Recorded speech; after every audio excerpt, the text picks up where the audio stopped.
Good afternoon, everyone, or good morning or good evening, wherever you are listening this amazing LinkedIn live show. My name is Naishad Gadani, and I'm the co-founder of Career Care Package, or what we also call is Optimism, because what we are spreading in these dark times is hope and optimism. And I'm really thrilled to have Victor, Fleur, Serena, and John, and we will also have Warren very soon as well.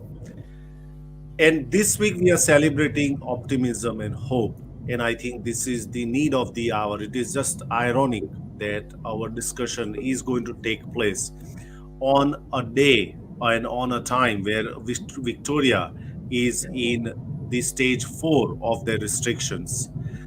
So, welcome, Warren. Welcome to the LinkedIn Live feed. And as you can see, we are all squeezing in this small screen. Just hang on and listen to the discussions that we are going to have today. And I thought it is very would be very important or would be very relevant if I start with my own story of optimism or overcoming an obstacle. It was a very dreadful day in my life where I was on Monash Freeway, Monash Car Park, as a lot of people call that.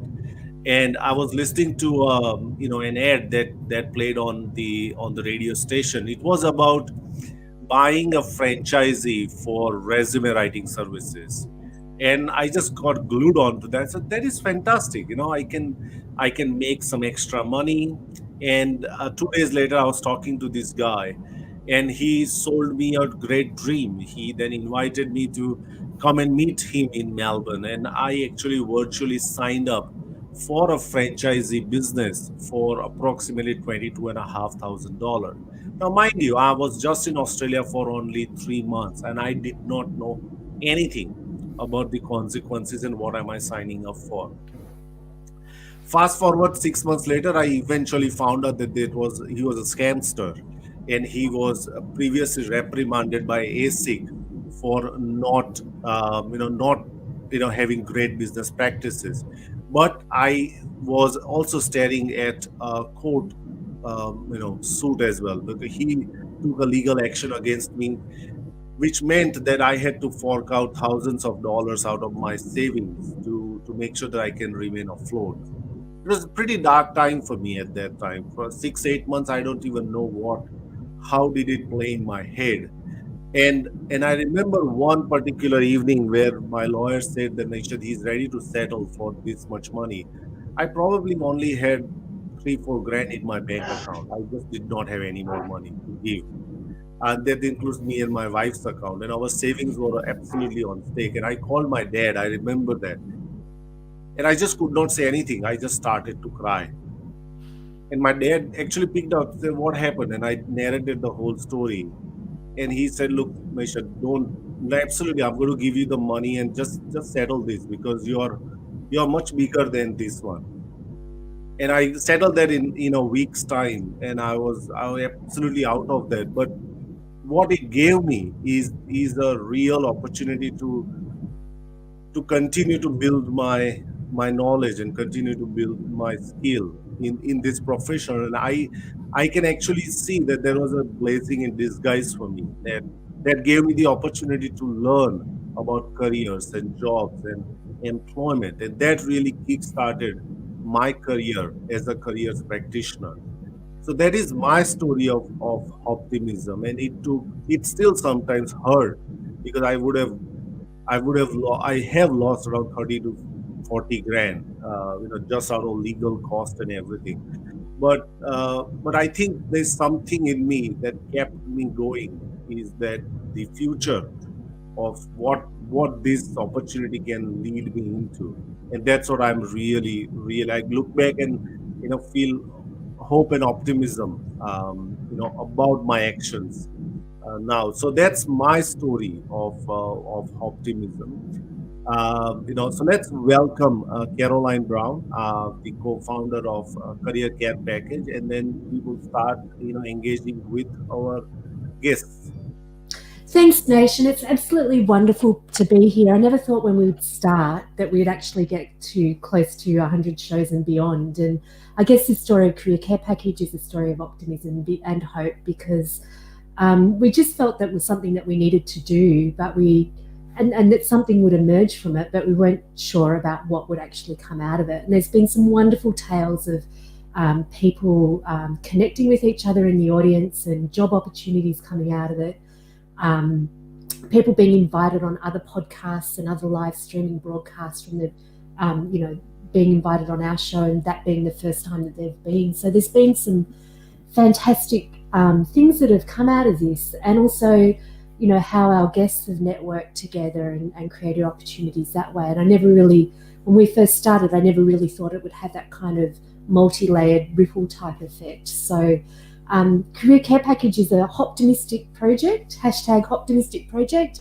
I'm really delighted to be here and really delighted to welcome everyone, John, Serena, Fleur, Warren and Victor. And Victor, thank you for inspiring this show, because the show that we did with you, I still look back and we had such a lot of laughs with that. It was fantastic. So, and welcome to the audience as well. If you've got stories about what makes you optimistic or a time that you've needed to be optimistic, please do share that.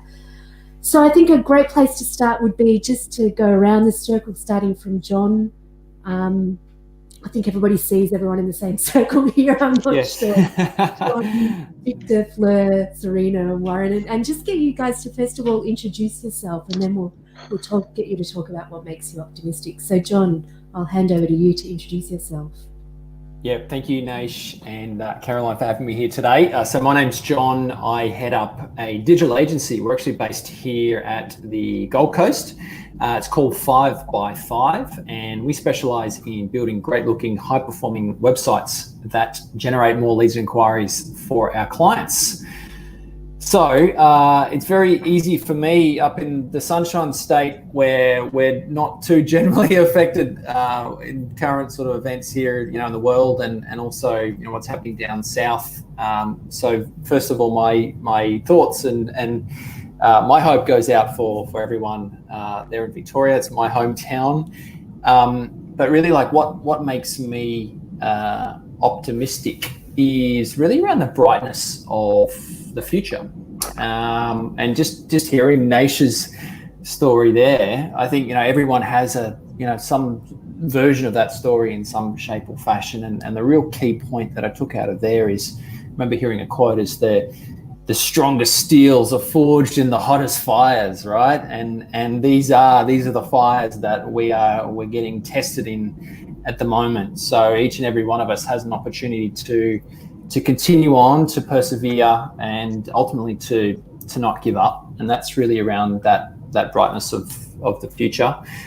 So for me, my story is in and around, I like to do distance running, and we do these ultra marathons for 100 kilometers. And when you look at a number like that, and you get to the 20 kilometer mark, and your knee starts hurting and your ankle's already sore, and that you've still got to do another 80 kilometers ahead, you think, how the heck am I going to do this? How am I physically going to drag myself for another 80 kilometers? And the tyranny of that sort of event horizon can really play tricks on your mind. So the real key in any of these, like this 6-week lockdown or all these challenging events that we're all having to deal with, is to really chunk it down and just get through one day, 1 week at a time. And before you know it, then a whole bunch of time has passed, and the real key is just not quit. Don't give up. Just keep on going. So that's how I sort of approach my running analogy to what's going on at the moment. Fantastic. So John, do you actually run the 100 kilometres in one stretch? Yes. Yeah. One day? Yeah. Wow. Yeah, and it's just one foot in front of the other. That's all it is. It's not complicated. Fantastic. So Victor, do you want to introduce yourself and Sure. So I'm follow Victor the Burton. Yeah. I'm the Chief Optimism Officer of the Centre for Optimism, and we're currently not just in lockdown, John. We're in curfew and I know, I saw state of that. Yes. disaster, Yeah, and it's gone to next level. so it's remarkable. I always thought that curfew was something that happened when there was an invading army, and it was quite different. So look, the Centre for Optimism really commenced business early this year. We've now got 2,500 members in 54 countries, and it's been a bundle of energy. We've got a global board. It's positive. We had to close our shop. We actually had the world's first Optimism shop, but the COVID rules meant we couldn't do round tables in the meterage we had. So we'll open a new shop or centre once this is over. But last Friday, for instance, I had some news to share. The city of Bendigo, which wanted us to set up a pop-up, but now they're under lockdown, declare themselves to be a city of optimism. So we're working with Bendigo over the next couple of months. They've got the Voices of Optimism. They're interviewing hundreds of people, and they've got an invention and innovation festival on the back of that. So for me, the best definition of optimism is a belief that good things will happen and that things will work out in the end. And some people add to that, and if it hasn't worked out, it isn't the end. And in fact, the oldest piece of writing on that comes from a woman called Mother Julian of Norwich, who was a mystic who lived in a cell for decades. But she survived the Black Death plague, and she survived persecutions and all sorts of things. And hers is the oldest book in English written by a woman, or the oldest surviving book in English. And the way she phrases it is, all shall be well, all shall be well, all manner of things shall be well. So I reckon if someone could survive the Black Plague in the Middle Ages and hand us that wisdom, which is still true today, it's a good definition for me. Oh, fantastic. Love it. Yeah. And Fleur? Yes. Hi, everyone. Okay, so I guess for me, I came to Australia in 1980 to study computing programming and then doing computing science. And back in those days, very little was known about computers in Fiji. So my optimism goes back to those days where, people said, you don't know anyone there, you won't make it, it was very new. And yes, I did persist, and I'm really, really pleased there that I have never looked back since. And now seeing all of the changes that's happening, I've been through, lots of transformation, done lots of transformation programs. And now with the COVID hitting, it's just people losing jobs. It's given me a lot more optimism to say there that there is advantage out of adversity, and it's time for people to reskill or reinvent themselves so that they can either, remain in the workforce or re-enter the workforce. So that's where I see there that it's just we're not ready to retire. One quote that gets me going is that, you're either green and growing or you're red and rotting. So this is why I'm wearing green. I like to I'm learning and That's all right. Orange next time. Exactly. Yeah. So I guess what's making me optimistic is that in the current situation, I'm just surrounding myself with people there that's all building the communities where they're championing, this consciousness, to be mindful, to practice meditation, to be compassionate and empathic. And, these communities is really giving us that, optimism for the future. And I guess the analogy I use is a bit like a caterpillar. So I see a caterpillar, like we're now in lockdown mode, so we're all sent to build our own cocoon, our chrysalis now. So this is a challenge for us to, break out of that cocoon and transform into either a butterfly or a moth. So if you break the cocoon, the chrysalis from the outside, you destroy the butterfly. So it's our turn to just build that resilience and that optimism and that courage and strength to be able to say, blossom together, Yeah. transform. Wow. Brilliant. That's such a beautiful image that you've got. It's like, keep warm in Melbourne during lockdown, during curfew, and then use it for a bit of self-care and care of your loved ones, and the rest will take care of itself, basically. So, and then transform to a butterfly when this is all over. Exactly. Wearing green, not red. Or orange. Orange. Are you in the orange for you, Victor, in terms of colours? Well, we've got a new logo which was delivered today, so we'll be launching it in the next couple of days. It'll have lots of orange and yellow. Excellent. Happy colours. Yes. And optimistic. There's two sort of separate cultures. So some cultures have yellow as their optimism colour, some have orange. So we've combined the cultures. Yeah, beautiful. All right, Ms. Lowe, tell us about what makes you optimistic and give us a great example of when you've used it.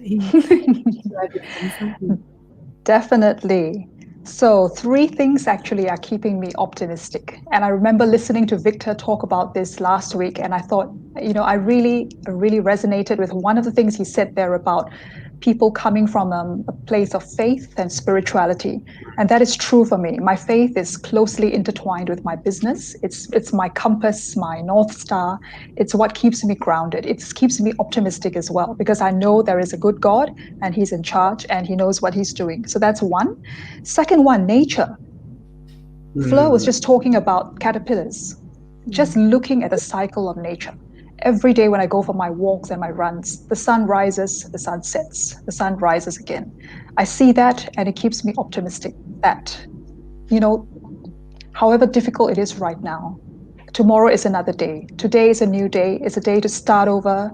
It's an opportunity to do better. It's an opportunity to rewrite the narrative. And Flo was saying something there about reinvention. And that is very, very close to my heart as well. It's also looking at the history. When we look at big history, we tend to think of looking back at how certain patterns, certain negative patterns have perpetuated themselves. And so we say we need to look back at history so we don't repeat the same mistakes. But I also want to invite us to look at history to see where we've gone right, where we're doing right, where people are actually helping, people are actually reaching out, people are actually innovating and connecting in new ways. And that all these little actions of goodwill, the random acts of kindness, these keep me optimistic because I see people are out there doing good and trying to make a difference. So those 3 things, God, nature, and people. And my own optimism story, I guess, would come from having decided to leave my legal career to then explore what else was out there for me in terms of profession, what else I was capable of, what's my calling and purpose, and then migrating from Singapore to Australia. And all that happened within 1 year, so it was really compacted. And then arriving and starting all over again with just our savings and 2 suitcases and a 4-year-old and another one on the way. And my husband hadn't got a job at that time, so it was very difficult at that time. But I think what kept me going was also realizing that it was possible to let go, to set down the baggage of expectation and identity of where I had come from, what I had accomplished, to be free to let go of those things and to say that, I actually have this blank slate now, and that's a gift. That's a gift for me to start over. I can decide how I want to go forward from here. There's no one to tell me how I should be writing my narrative. I actually have control of the narrative now. And it's been a hero's journey. And I think it's the same for all of us too. We're all writing our own stories. We're reinventing ourselves all the time, and more so at this time of crisis. So I think it's a wonderful opportunity to look inside ourselves and ask what else is possible. who am I being right now? Who can I become in this moment? What other empowered choices and decisions can I make? Just as Stephen Covey says, that between the stimulus and the response, there is a gap. And in that gap, there is the power to choose. So I'm very mindful now that I from moment to moment, I have the power to choose who I'm becoming and how I'm affecting my world. It's funny, when you came, it's a beautiful thing that you've just said. Yeah, it's funny, when you came on the show, the first thing I remembered about what I'd seen last of you is your Instagram posts with your running, and just that little act of even sharing what you've done, I think is been really inspiring. Like, it's a small thing, but it's a big thing at the same time. So yeah, thank you for that. It's beautiful. Thank you. Definition story. So yeah. All right, Warren, you've got to top that. No pressure.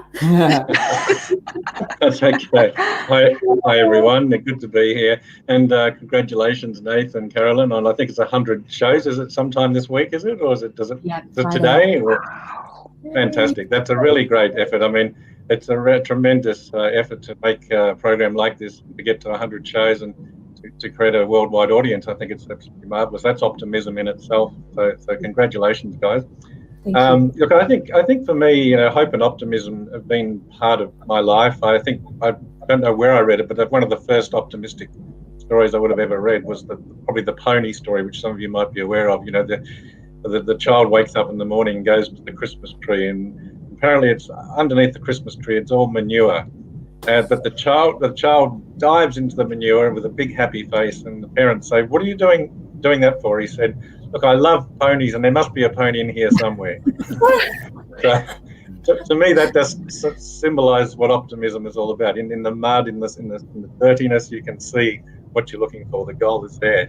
So that prompted me to read books, and one of the most popular books I think of all time in this area, The Power of Positive Thinking by Norman Vincent Peale, one of my favourites, and it was written, I think, in the 1930s. I remember when I actually hit New York City, I remember I had to see the Marble Collegiate Church where he did his sermons, and I remember standing basically where he stood. Just a marvellous feeling. The church was totally empty and almost with a chill in it, but it was just the tour guide and myself, and I sort of imagined what it would be like for him to give these fantastic positive lectures to his audience. Just a magical moment. So a lot of things like that inspire me, and even last night I was watching The Project, which is a popular show on Channel 10 here in Australia. There was a 100-year-old guy called Eddie Jaku, I think his name is, and he's a Holocaust survivor. And he said he made his first TED Talk at the age of 99. He's just turned 100. and he had a tremendous story to tell. I mean, he was basically in Holocaust, there were two lines of people. One line was going in to do the exercises for the soldiers, and the other line was basically to the end of your life. And his two parents were in one line, and he actually tried to sneak into that line. And then then one of the soldiers said, "No, you go back to where we've allocated you to." And unfortunately, that was the last time he saw his parents. And but he's now written this book called The Happiest Man on Earth. And I haven't read it, but he alluded to it last night, and it's something I want to go out and have a read through, because he's just a man that has tremendous energy and passion for optimism. Given what he went through, he could have easily have let his life could have cycled in a far more downward spiral than, but he's lifted people up all throughout his life. So just briefly, in terms of optimism, I've had a checkered career, mainly in HR learning and development. One particular program I got involved in was a program called Service Now, which was in the old Public Transport Corporation here in Victoria. My role was to deliver customer service training to very cynical staff who, really didn't have a lot to look out for. One in particular was a conductor on the V-Line train, and he sort of had his feet on the chair and arms crossed and said, "Now, what can you tell me about customer service?" And my role's pretty damn boring. I just check tickets, and I mop up vomit, and I clean the seats and get all the rubbish off the floor. Tell me how how can I enjoy a job like that? So I set a bit of a task for him. I said, "Well, why don't you just focus next week on trying to walk through that carriage and see how many passengers you can actually make smile." He goes, "Oh, that's a lot of rubbish." I said, "No, look, I'm sure you can do it. Just let me know how you go. Just go in with the goal, see how many passengers you can make smile."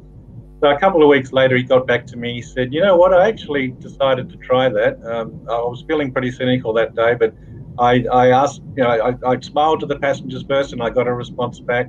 I was asking some of the passengers how they're going.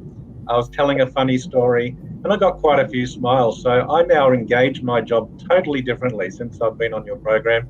I now see my job very differently. So what I'm getting at here is you don't have to escape your current job. You can make your current job really worthwhile and passionate and put your purpose into your day-to-day job. So that's what I incorporate in my life. I try to bring that purpose into whatever I'm doing, and that keeps me optimistic. Wow. So that's it. What a fantastic story. Yeah, I had the vision of the V-line. When you mentioned V-line, I'm like, oh yeah, V-line. V-line conductors, not their line. So, yeah. Victor, you didn't actually share a story of something in your life, like that you've used optimism to overcome. We'd love to hear something. Well, so when we last spoke, I said for me it really goes back generations. For me it's rooted in what happened to my grandparents' generation. The Soviet invasion of the Baltics.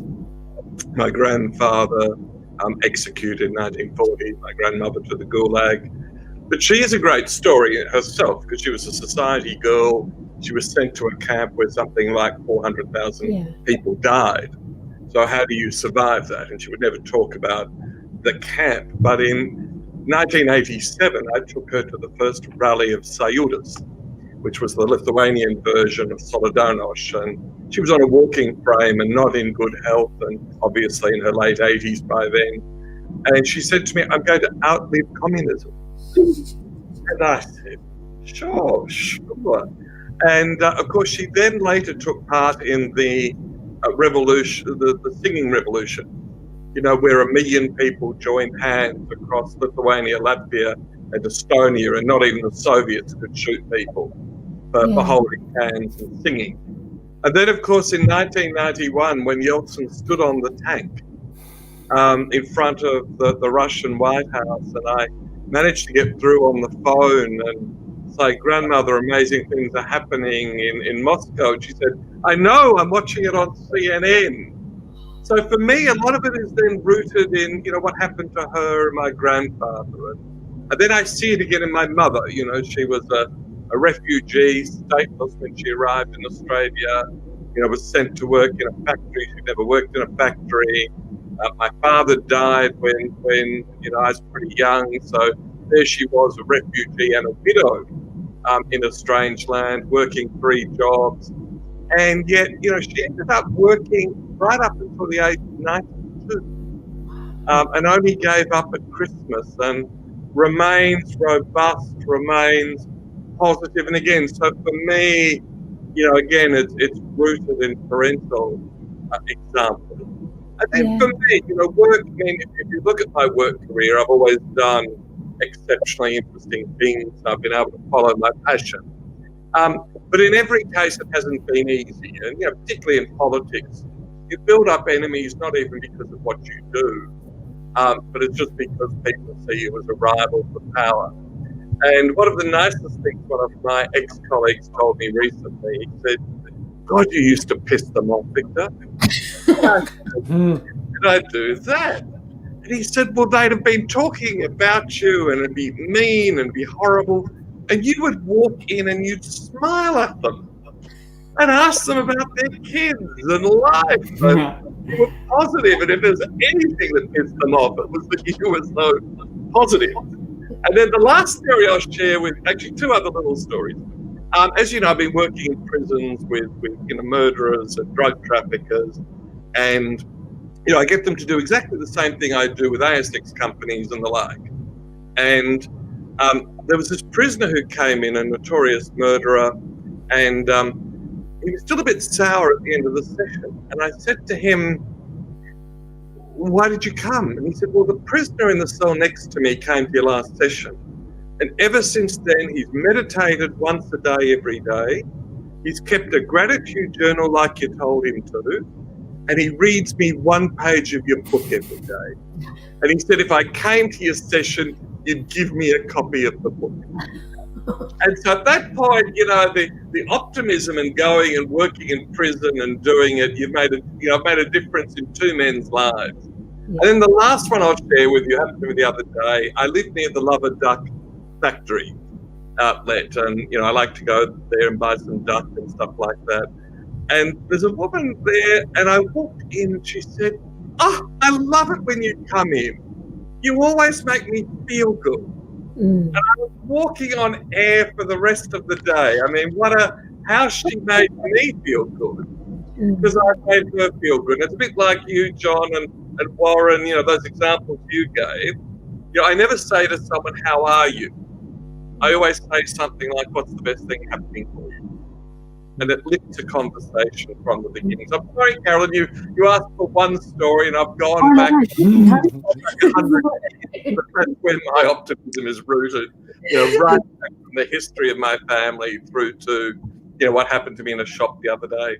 Yeah, it's absolutely amazing. We got some, you know, so Amit is saying to you, John, that wow, 100 kilometer in one day, one stretch. So I think, Amit, yes, that's right. I think, you know, you can reach out to John when you are in Australia. Once the travel bans lifted, then you can, you know, ask how does he do that. But that's an enormous. I think you get challenged about the regular wisdom that you find. I remember one of my mentors when I was doing landmark education, and one of the landmark forum leaders, you'd say that, you know, in one of the training program, the coach will ask them to do sit-ups, and you know, he would say he would start doing the sit-ups, 10, 15 sit-ups, and then he will have all the curse, you know, he will curse this person, and you'd say, no, say it. You know, you need to do what I'm asking you to do. So you got to do sit-ups until I ask you to stop it.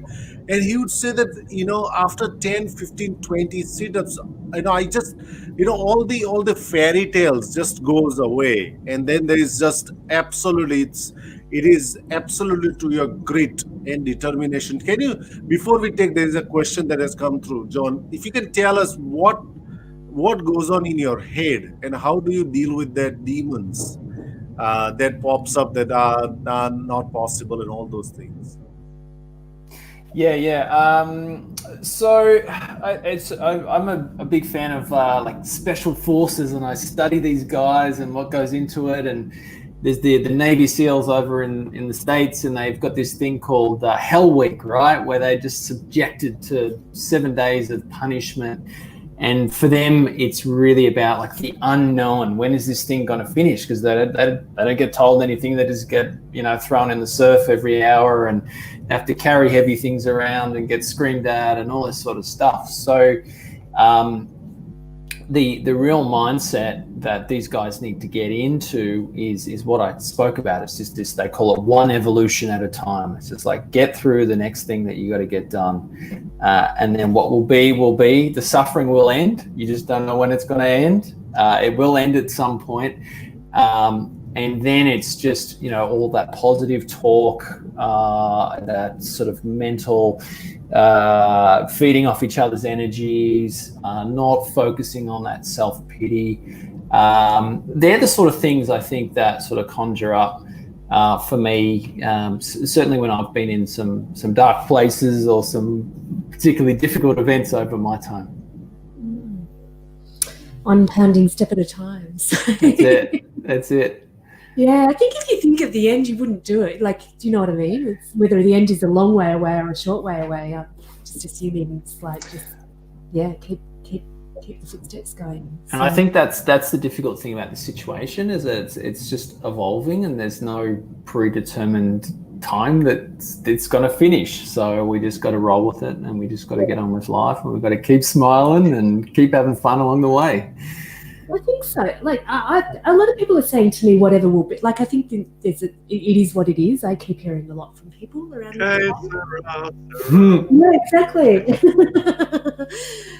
Yeah, exactly. Keep singing, Warren. Sorry? I said, keep singing. Yeah.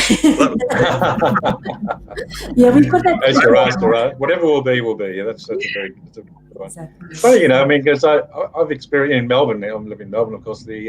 we've had a few earth tremors over the years, and I think we had one that lasted about a minute and a half non-stop. And I remember similar, John, I mean, even though it's a short event, you don't know how long the thing's going to last for. And the longer it goes on, you don't know whether it's going to turn into this massive thing where the house collapses on top of you, or, you know, and of course it went in about a minute and a half. But when you don't know when the end is, it can be quite distressing, can't it? When it's a bit like this COVID, we really don't know when it's going to be ending. So it takes a degree of resilience and perseverance, doesn't it? 100%. So we've got a question. The question comes on. This is for everyone. So I don't know. We'll probably start with Fleur. So the question is, what have been the biggest challenge during the lockdown for you, and how did you overcome, and what did you learn from this experience, Fleur? So for me, the biggest challenge would be the actual lack of face-to-face interaction. So even though I have been a independent consultant for over 20 years, I'm still used to actually working with people, on site, working with teams. So just challenge of being at home, and just even though you're on Zoom sessions, it's still not the same energy, that same sort of productivity, the same collaboration, things that were going on, and communication. So I found that quite a challenge, given there that I'm considered to be an introvert. So I can imagine people there that are more extroverts. How difficult it would have been for them. Have you found something that's helped with that, Fleur? It is, I guess, it's going and doing things outdoors. So whenever I get into that situation where it's getting really, too quiet or lonely and that sort of stuff, I end up going out and going for a walk, or doing some rowing exercises, or doing meditation, or listening to other YouTubers. Yeah, excellent. Because last time sorry, Naish, you're about to say something? No. You can. I think you can finish, and then we'll probably go to Serena to get. Sure. Yeah, I was just going to say, last time with Victor on the show, we spoke about the morning routines, Victor, and you've got a morning routine that works really beautifully for you. I was wondering maybe if you can share that with everyone. Because I'm in the position of working for the Centre for Optimism, so it's a routine that's full of optimism. So I tend to wake up early, usually about 5 o'clock in the morning.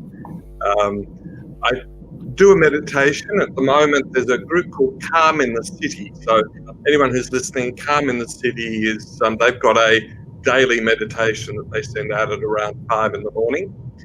So I'm using their meditations at the moment, which go for about 5 minutes.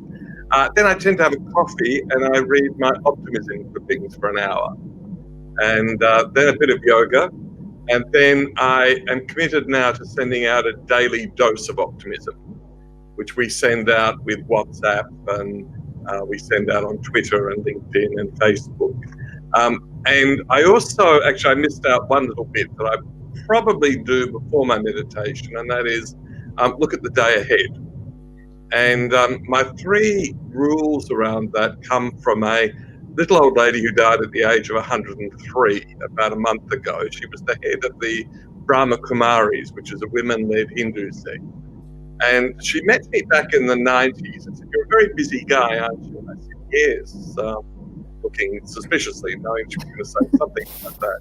And she said, "Look, let me give you 3 rules of time management." And it's never been recorded anywhere else. It's a personal conversation. She said, if someone asks you to do something that will bring you great joy, it's a yes. If it's something that will advance you or the organisation and you can do it, do it. And if it's something you must do, of course, it answers itself. But everything else is a waste of time. And so she then said, and then when you look at the diary, imagine God is looking over your shoulder. what would God say about you wasting your time doing this or wasting your time doing that? She was just, to the age of about 100, she was still catching planes and making speeches and the like. But this notion of not wasting time or thought, and is it something that will bring you great joy? Is it something that will benefit you or the organisation? Is it something you must do? Everything else is wasting your time. So my ritual is really around that, and then it leads to around 7 in the morning, sending out a message of joy and positivity to about 3,000 people. Love that way to start the day for everyone. So, Serena, go back to that question of just particularly during lockdown, what's helped you, or what's been a challenge, and what's helped you? I think the challenge was some of the speakers have alluded to, it was the lack of certainty. Like what John was saying, you don't know the end point. You don't know how long this is going to go for. So I think my own personal antidote to that was to create structures and routines and my own set of timelines and timeframes. So I'm giving myself little projects to do. I'm looking at it from a point of view of, okay, I've got this, let's say this is the next 6 weeks in lockdown. How do I make best use of these 6 weeks? What can I do that I haven't had time to do all this while, that I've been putting off or I've been holding back on? And I've always said, when I have time, I will do these things. And so I start doing them. And so, for instance, one of the things I started doing just on the 1st of August is 31 days of making music, sharing music with friends on Facebook. And so every day around 7 in the morning or so, I post a video of me playing a song and something that my friends enjoy and, something they already know. And just the responses that have come in tell me that I'm on the right track, that there's something going on here, that people are looking to connect, people are looking to make music together, express themselves together. And if someone can facilitate for them, so they really appreciate the effort, the energy that goes into it. And so it's just a small thing, but it's also gives me structure, because now I've got to think about, okay, I've got to come up with one song every morning and record it and then post it on Facebook. So that keeps me busy in a really good way. Yeah. I've just signed up, Serena. I've been a bit naughty.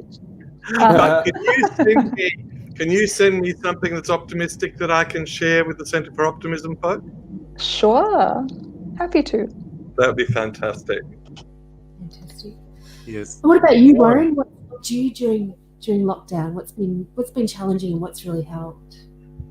Yeah, similar to Serena, I've set myself a routine as well. I think it's important. I get up at the same time, go through the routine, and then ready to sit down and do my day's work. So the bulk of my day is working with, I guess, millennials on career and employability issues, and never ceases to amaze me how resilient this group is. They're really looking to the future, and they're studying degrees, so they want to know where particular jobs are and so on. And we're looking at a time frame out, 6 months, a year, 2 years, 5 years in some cases. So a good part of my day is right into the future. And the people I'm dealing with recognise that as well. And we hear, occasionally we get very anxious students, and the university I'm part of, has a counselling service for that. But when they jump into the careers window in Zoom, they're quite optimistic, and that just energizes me through the day. I think that's just really important. But this is the 18 to 21, 22 generation. These are our future leaders, as I see them, and they're bringing it forward now. They're coping very well overall. So that's very positive for me to see that. Yeah, we had a couple of guests on the show that were migrantpreneurs. Is that how? Yeah, and they were. They are. Yes. One. They were just so awesome. It was just beautiful, like their depth of wisdom around why they were doing what they were doing and who they were serving with what they were doing. It was just inspirational to hear them. So yes, I met one student. He's got he just picked up a role in a large consulting firm, and he's been there most of the 6 months he's been there. He did 2 weeks in Sydney before COVID, and then the rest of the time he's been at home, and he's really questioning whether that's for him right now. He's saying, I really think this is not for me, and when I jump out of here, I'll be looking maybe at re-examining my purpose and what I'm doing with my life. quite young, probably about 22 years of age. So he's decided that perhaps consulting is not for him, even though it's considered quite a glamorous role when you first graduate to go into a big four consulting firm. But he's already seeing the signs that it may not be for him. But I think that's great, because it took me many years to realise something like that. Not after I just graduated. So.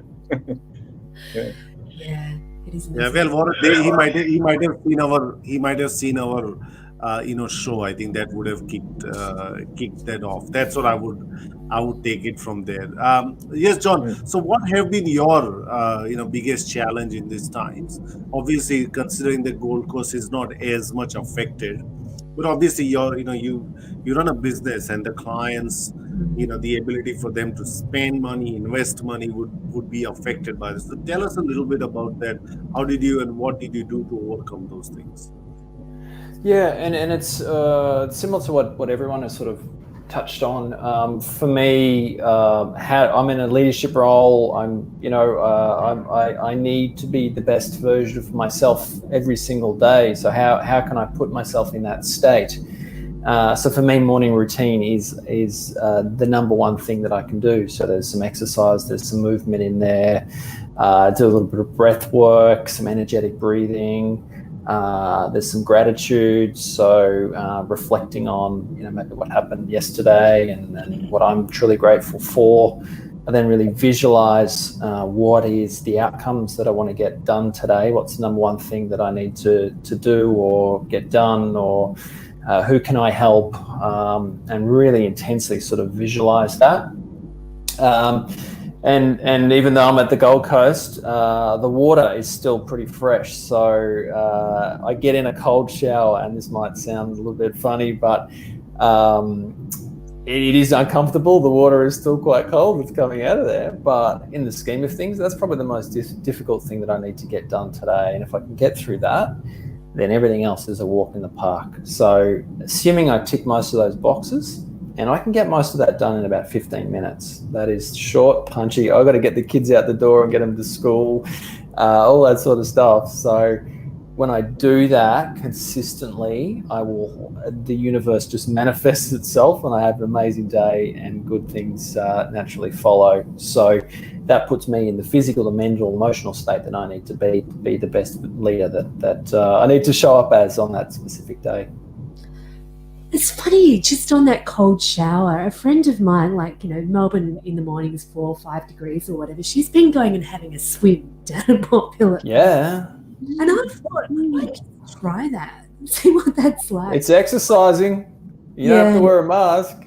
Your heart is strong, Carolyn. So, and then you kind of Wim Hof. Your heart's strong. Yeah, well, yeah, it might. My dad used to do it daily for years. Yeah. Yeah, there's a whole bunch of science behind it in and around. It's actually really good for your body. It promotes the brown fats and good for your nervous system, all that sort of stuff. So it's something I highly recommend. Sometimes you don't want to do it every day. You really got to. I fight myself some mornings for 5 minutes. I'm like, get in that shower. Have you taken that challenge? Have you done Wim Hof's challenge where you sit in a bath of ice? Yeah, done a bunch of ice work stuff. Yeah. And that's really mind over matter. That's where so you sit in a recovery pool of ice, and the water's like a degree or two, and there's nowhere to hide, right? Any emotions that are going to come up are going to come up, and you got to deal with this reality that is the 1 degree water that you've just been immersed into.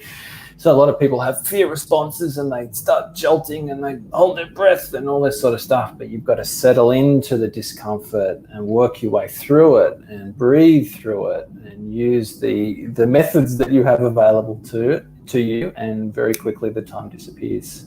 And you come out feeling $1 million. Oh, okay. Yeah. All right. Nobody has asked me, but let me tell you my challenge. My challenge is to get my 7-year-old to sit on a Zoom conference call with his school teacher. And the way that I tend to overcome that is switch off the internet router and say it's not working out. So move on from that. So that's what I have done. That's the biggest challenge, by the way. If you got kids who go to the remote learning, it's a massive challenge. And you know I think one of the person in the very initial COVID lockdown, he said, increase the salary of teachers, double it. No questions asked, just because the amount of thinking and the amount of stress that the parent, or the amount of involvement that the parent needed to have, was humongous. All right, we are coming to the close. Any parting wisdom anybody wants to share, so that you can help us sail through this difficult times? We'll start with you, Victor. Anything else that you want to leave people with? Yeah, it's two things. One is a question: what makes you optimistic? And you've made your show this week all about what makes you optimistic. So I'd like to ask John, Fleur, Serena, Warren, to go out and ask someone you admire and like what makes them optimistic, and share it with us, quotable quote. And Megumi Miki, the Japanese Australian author, said when I asked her that question, she said, just in asking me, you lifted me. So, and I can see on the side chat, Imtiaz and Amit and Tara, I know, and TJ, I'd like you guys to go out and do the same thing, to go and ask someone you admire and like what makes you optimistic. And then the other experiment, for those of you who are not doing it, is in Australia, when you ask someone, how are you? 60 to 65% of people say not bad or not too bad. Wasted answer and a wasted question. I'd like as an experiment for the rest of today and maybe tomorrow, instead of doing that, say, what's the best thing happening for you? Something like that. And I actually did, I will confess, Nishad and Carolyn, I did an interview in New Zealand the other day. And the fellow who introduced it said, I have to say I've shamelessly been plagiarising Victor Burton for a year. And he's the top business coach in New Zealand. He does the All Blacks and others. And what he does now is every client knows he's going to ask them what good things are happening for them. But his other trick is when someone asks him what makes, how are you? He pauses theatrically and says, thanks for asking. I've just been doing an exciting X or exciting Y. So for me, there are two things. One is ask people what makes them optimistic. And the other is stop saying, how are you? Ask a question that matters. Yeah, fantastic. Yes, Fleur, anything you want to leave us with? And then Serena.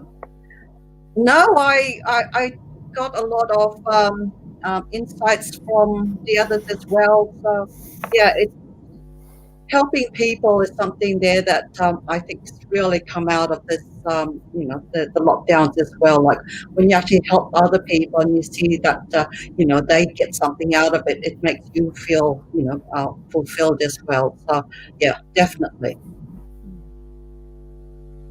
Serena. I think something that we might need to do for ourselves is that we are not always going to feel optimistic. Some days are just going to be extra hard. And I think maybe it's important to give ourselves grace as well. Give ourselves grace and give other people grace. Because it's on social media, you see a lot of harshness and people ranting, and people are really quick to type something and just send, without filtering. And that causes a ripple effect of negativity throughout the entire, the internet world that affects other people's lives. And sometimes we're not conscious of these things. We just need to vent. So I think we need to give ourselves grace. Sometimes, have a buffer, have a day off when we don't get involved in any of this. Just tune out of everything, take a break, clear our minds, and give ourselves time to get back that level of optimism. Excellent. Warren? Yeah, I think reaching out, I mean, it's, even when times are okay, we don't often call our friends. And I'm conscious that, I'm being zoomed out all through the day. So I call my friends on the old-fashioned phone. I don't need to see their face. I like to just hear their voice. And I think it's great. I've had some people I haven't seen for a while who've actually called me in this time to say hello, how are you going? And I think that's great, just to feel that you are connected to something larger than the four walls in your house. Another bonus, I guess, has been I've found a new friend in next door, and it's actually a border collie who wags its tail every day. I pass the front gate, jumps up, wants to lick me and everything. So I think that's fantastic. This poor dog wouldn't have had any human contact if it hadn't have been for COVID. So we've surely made his life far more positive in the last few weeks than what it would have been otherwise. So that's what I've got out of the last few weeks anyway. Excellent. John, anything else? And then KB. Yeah, you look, as Warren said, you can learn lots from a dog just in terms of how they show up every single day. So be like that border collie.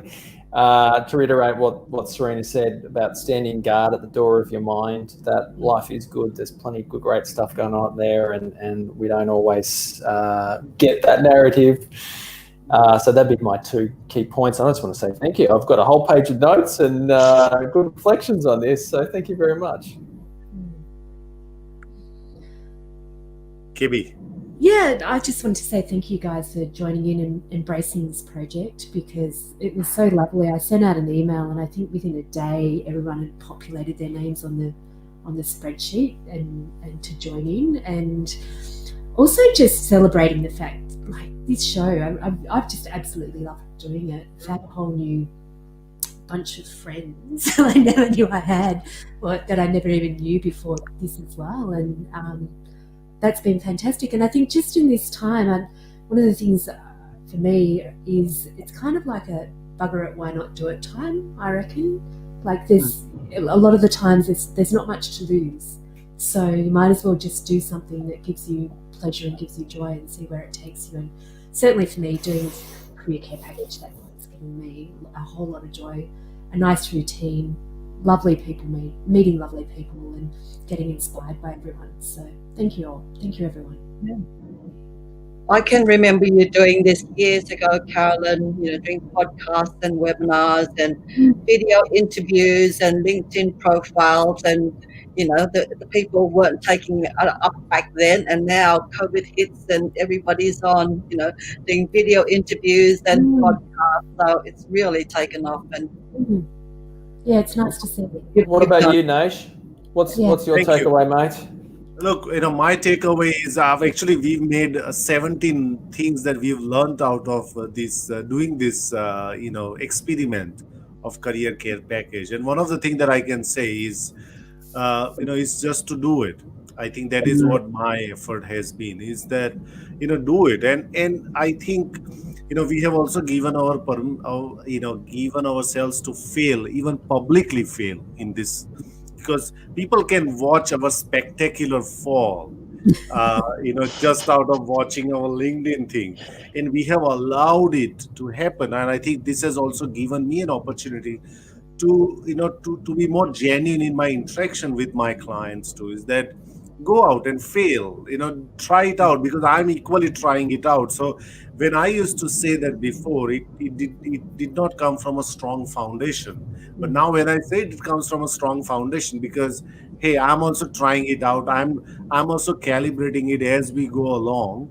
I've not even achieved the best performance or best LinkedIn Live that could ever be. But I'm trying it out every day. I'm learning something and applying that.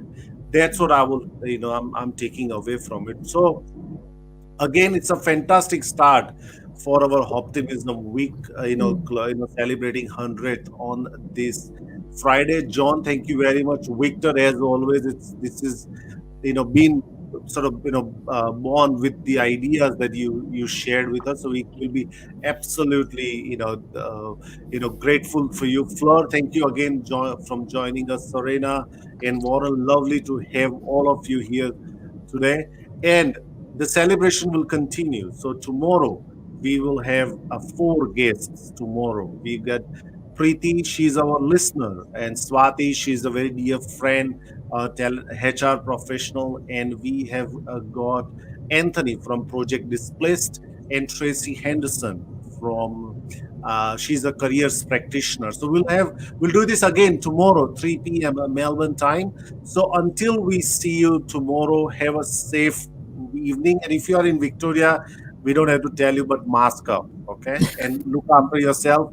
Everyone, we'll see you later. Everyone, have a great optimistic week, everyone. Bye.